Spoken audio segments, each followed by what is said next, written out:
Mimi nilikuwa naishi Rwanda, nikiwa nafanya kazi saruni. Nikawa nasikia wengine wanasema wakienda Uganda wanafanikiwa kupata pesa. Kaambia mwenzangu tukakuja Kampala.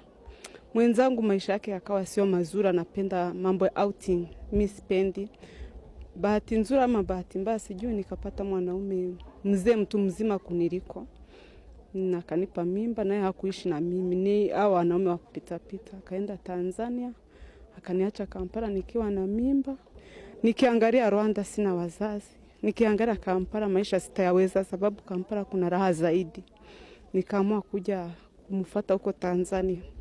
Tanzania hatukuishi na yeye, alikuja hapa Kenya, alikuwa muuza vinyago.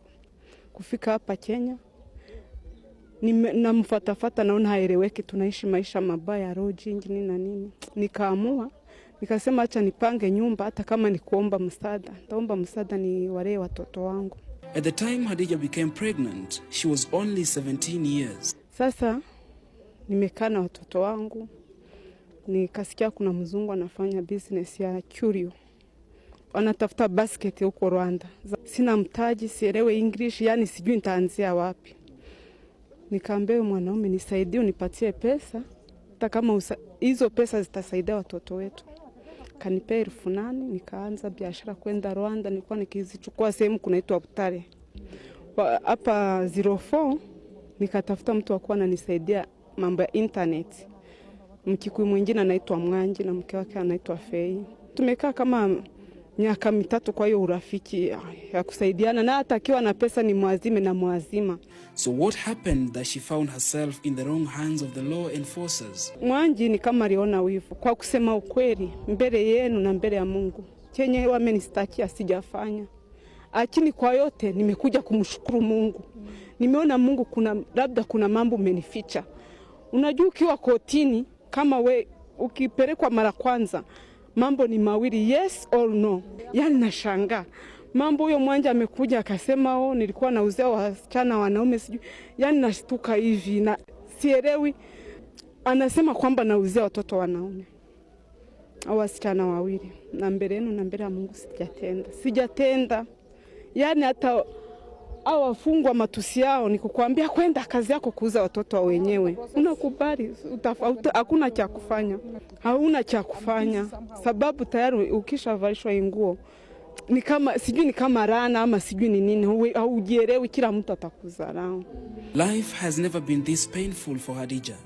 Challenges in her life seem to always come at a time when she has more than enough to deal with.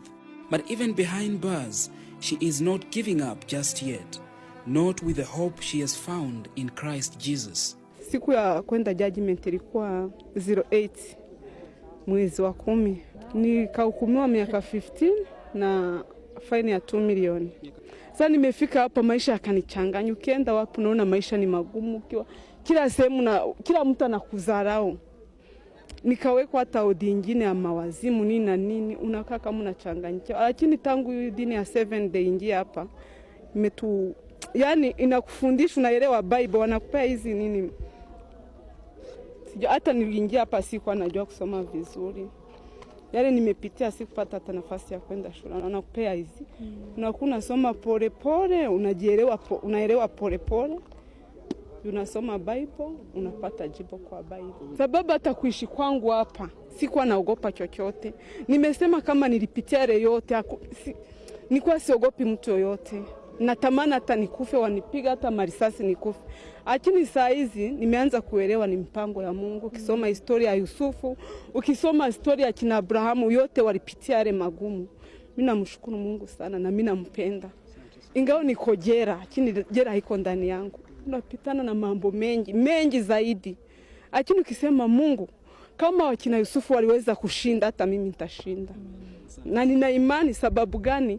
Wale watu wamepewa uwezo, wakina Mandela ama rais wakubwa walipitia katika hii hali. Haijalishi hiyo miaka 15, haijalishi hizo milioni 2. Naambia Mungu milioni 2 najua ni sumu ni mbele yake. Na nitamtolea ushuhuda miaka yangu yote. Na nina imani yale namuomba kunisafisha watoto wangu amejaribu. The Kenya Prison Reform Program initiated in 2001 with the